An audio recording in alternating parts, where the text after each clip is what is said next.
हाँ एकता बोल। हाय, क्या चल रहा है? कुछ नहीं यार, बस चेकिंग मेल्स। पता है ना, आज सुबह से काम ही काम। Monday morning I tell you. तू बता। वो सब छोड़, अभी जाके क्या? अदानी का स्टॉक खरीद। What are you saying? पक्की खबर है? हाँ बाबा, पक्की खबर, अच्छा, तो कभी बहुत चेक चढ़ने करेंगे। वाला है, जिसको बाय इट। ले लूँ ना फॉर श्योर। देख, तुझे ये सब ट्रेडिंग के बारे में पता है, मुझे कुछ नहीं पता। जस्ट हाँ डू हाँ, I am it, just checking. Trust me, अच्छा होगा, बहुत चढ़ रहा है। अदानी। वाओ यार, प्राइस तो बहुत अच्छा हो गया। Wait, let me buy. यार ये तो बाय ही नहीं हो रहा। पागल है क्या? अभी तो मैंने खरीदा। क्या हो गया? तू देख। नहीं हो रहा, तू एक बार चेक कर ना प्लीज। अरे तू मार्केट ऑर्डर मैंने प्लेस करना। मार्केट ऑर्डर ही लगाया है, तो भी नहीं हो रहा, तो एक बार चेक कर। ओ नो, इस पे लगता है सर्किट लग गया। सर्किट लग गया? सर्किट मतलब? यार I can't explain this. Tanishq का अरे वीडियो बना रही हो तो वो देख, मैं एक्सक्यूज जा मी, रही हूँ। हेलो चल, okay, hello bye hello. Bye bye. चलो देखते हैं सर्किट मतलब क्या। Hi guys and welcome back to my channel. My name is Tanishka and I hope you all are doing good. In today's video, we are gonna talk about circuit limits. So without wasting any more time, let's get on to the topic. So as we all know कि हर share पूरे दिन में थोड़ा थोड़ा fluctuate होता है. It keeps moving, the price keeps moving. थोड़ा ऊपर जाता है, थोड़ा नीचे जाता है. और जब तक ये फ्लक्चुएशंस थोड़े होते हैं तब सबको अच्छा लगता है. It is called a healthy market. लेकिन कभी कभी कुछ रीजंस के वजह से, जैसे कि कोई सडन न्यूज आ जाना, कोई स्पेकुलेशन करना, कभी कभी चीटिंग एंड ऑल ऑल्सो के वजह से कुछ शेयर के प्राइसेस सडनली बहुत ज्यादा ऊपर या बहुत ज्यादा नीचे चले जाते हैं. And as the real life rule implies, anything that happens suddenly का इम्पैक्ट भी बहुत ज्यादा ऊपर या बहुत ज्यादा नीचे होता है. Did not understand? Let's take a real life situation. मान लीजिए एक मंडे आफ्टरनून है और पूरा दिन आपकी मीटिंग स्केड्यूल्ड है और आपका एक मीटिंग हल्का सा 15-20 मिनट डिले हो गया. दैट्स ओके, छोटा सा फ्लक्चुएशन है, यू कैन मैनेज इट. आप उतना तो पकड़ के ही चलते हो कि यार इतना तो होगा ही, तो आपको ज्यादा कोई फर्क नहीं पड़ता. मैक्सिमम आपका आधा एक घंटा डिले होगा पूरे दिन में, right? You are very cool with it. But now imagine this. It is a Monday afternoon, आप ऑलरेडी पूरे दिन मीटिंग्स में बिजी हो और सडनली आपका बॉस का कॉल आ जाए कि अंकित, एग्जाम्पल, हेलो अंकित, आपको अभी का अभी एक क्लाइंट पिच तैयार करना है और 2 घंटे के अंदर क्लाइंट ऑफिस में जाके उसे प्रेजेंट करना है. अब ऑलरेडी मीटिंग्स चल रही है, बीच में क्लाइंट पिच बनाना है और क्लाइंट का ऑफिस जो आपके ऑफिस से 2 घंटा दूर है, वहां जाके प्रेजेंट भी करना है. मतलब टोटल 5-6 आवर्स का सडन मीटिंग, सडन प्रॉब्लम. आपको क्या होगा? आपको नुकसान होगा, राइट? आपको बहुत ज्यादा लॉस हो जाएगा.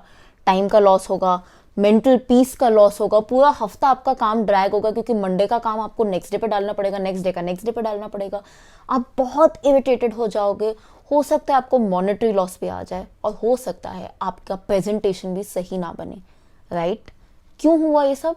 क्योंकि एक सडन बहुत बड़ा काम आ गया आपके ऊपर जो आपने एक्सपेक्ट नहीं किया था, right? Similar situation stock market में. जब छोटे छोटे फ्लक्चुएशंस होते हैं तो लाइक आई सेड, सबको अच्छा लगता है क्योंकि आप उतना तो प्रिपेयर्ड होते हो कि यार चल, इतना तो स्टॉक ऊपर नीचे जाएगा ही जाएगा.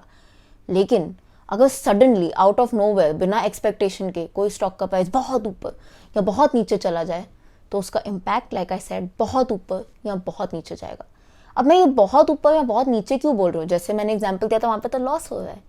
Because again, as the real life rule suggest, अगर किसी एक इंसान का नुकसान हो रहा है तो किसी ना किसी एक इंसान का प्रॉफिट हो रहा है.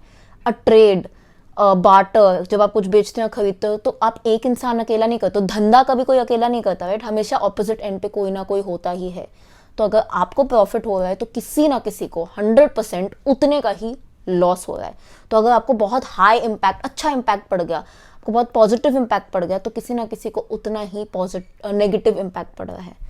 तो बेसिकली इस एक्सट्रीम पॉजिटिव और extreme negative impact, specially negative impact वाले लोगों को बचाने के लिए हमने बनाया है, हमने नहीं मतलब एक्सचेंजेस ने बनाया है एक सर्किट लिमिट. सर्किट लिमिट मतलब हर शेयर के ऊपर एक एक्सचेंज उसके प्रीवियस क्लोजिंग प्राइस के ऊपर एक लिमिट लगाता है, अपर एंड लोअर, कि अगर आज के दिन में ये शेयर इस प्राइस के ऊपर क्रॉस कर गया तो उस पर ट्रेडिंग बैंड हो जाएगी. अगर ये प्राइस इसके नीचे चला गया तो भी ट्रेडिंग बंद हो जाएगी. ट्रेडिंग क्यों बंद होगी? क्योंकि जब एक्सट्रीम ऑलरेडी क्रॉस होने जा रहा है तो आप पहले ट्रेडिंग बैन करते हो ना. नोबडी कैन ट्रेड ओनली, तो कोई एक्सट्रीम प्रॉफिट या लॉस कमा ही नहीं पाएगा. Did not understand? Let's explain this with another example. मान लीजिए कि कल अदानी का शेयर क्लोज हुआ था, एग्जाम्पल ना, this is not anything factual, एक एग्जाम्पल ले रहे हैं, मान लीजिए कि कल अदानी का शेयर क्लोज हुआ था 50 रुपीज पे, ठीक है, लेट्स टेक दैट।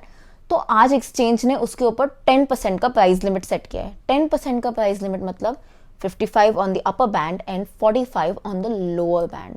अभी upper band and lower band means what, मतलब आज के दिन में अदानी का शेयर का fluctuation, max and minimum fluctuation सिर्फ 45 और 55 के बीच ही होगा। अगर शेयर 55.1 भी हो गया तो उस पर ट्रेडिंग बैंड हो जाएगी उस दिन के लिए। सिमिलरली अगर शेयर 44.9 भी हो गया तो उस दिन के लिए उस शेयर पे, यानी कि अदानी के शेयर पे ट्रेडिंग ऑटोमेटिकली बंद हो जाएगा। The exchange will automatically seal the trading. क्यों? क्योंकि ऑलरेडी एक्सचेंज को दिखा है कि यार ये फ्लक्चुएशन मेरे लिमिट से ज़्यादा या कम जा रहा है, मतलब इसमें सडन हाई या लो इम्पैक्ट आने के चांसेस हैं, मतलब कोई ना कोई इस पर बहुत प्रॉफिट या लॉस कमाएगा, करेक्ट। तो उससे बचाने के लिए एक एक्सचेंज ये सर्किट लिमिट सेट करती है। सर्किट लिमिट हमेशा प्रीवियस क्लोजिंग पे सेट होती है, जैसे कि हमने समझा in India circuit limits are usually 2%, 5%, 10% and 20%। वो हर रोज चेंज होता है, कभी कभी ड्यूरिंग द डे भी चेंज होता है। तो फॉर एग्जाम्पल आज का सर्किट लिमिट अदानी पे हमने एग्जाम्पल लिया था 10%, लेकिन हो सकता है mid day the exchange increases it to चल 20 कर देते हैं। We can handle that, the exchange can handle that much pressure, तो वो 20 कर सकता है। सिमिलरली अगर उसको लगता है नहीं नहीं बहुत ज़्यादा लोड हो रहा है तो वो 10 का 5 भी कर सकता है। They have that right.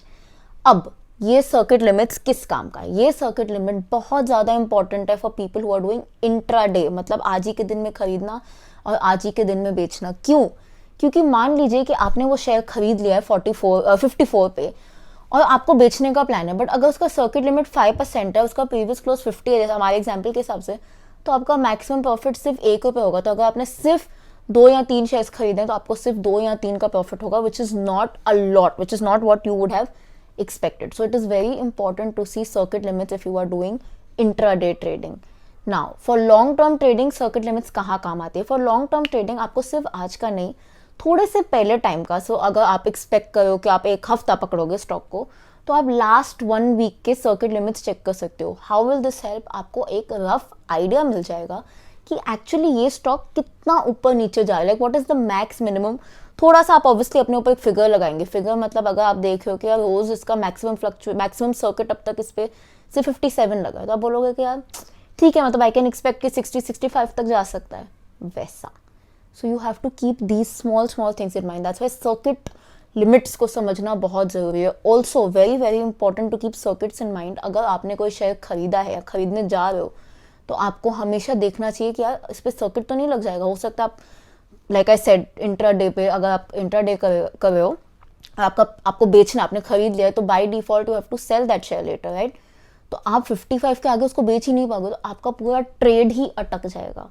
You will have unnecessary headaches. So that is why it is important to keep checks on circuit limits. If you have any more questions about this topic, do let me know in the comment section below. From next week, we'll be talking about a lot of interesting things, mutual funds, maybe some competitive exams also, dividends, and a lot more. If there's anything that you want me to cover, then let me know in the comment section below. And I will see you guys next Tuesday. Until then, keep sparkling and definitely keep learning.